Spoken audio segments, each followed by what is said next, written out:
The Constitutional Convention was one of the most important events in American history. The Constitutional Convention began in Philadelphia in 1787.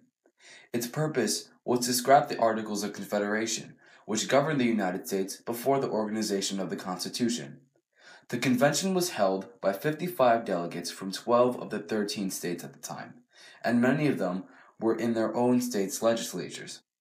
And as legislators, it would only make sense for them to start with the legislative branch when creating the new plan of government. However, they had many disagreements. Basically, it was a fight between the bigger states and the smaller states over representation.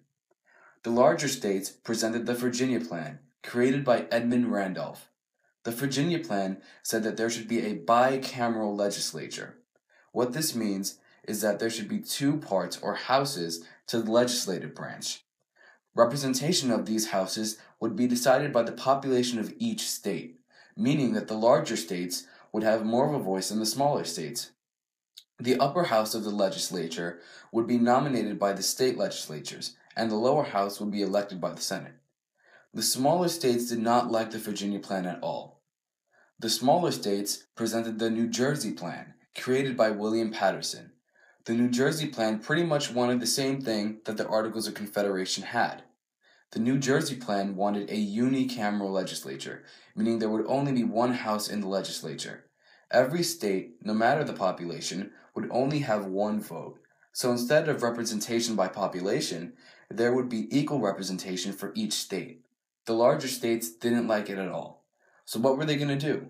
They wouldn't be able to make the Constitution if they didn't agree. Roger Sherman created what is known as the Connecticut Compromise. The Connecticut Compromise, or the Great Compromise, combined the Virginia Plan and the New Jersey Plan into one.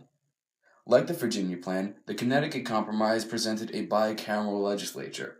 It had the House of Representatives, in which representation was based on the population of each state, making the larger states happy, and the Senate, in which each state only had 2 senators. No matter what the population of your state is, they were all equally represented, making the small states happy. The Great Compromise showed the delegates that they could not only agree on things, but it could also lead to further compromises in the convention.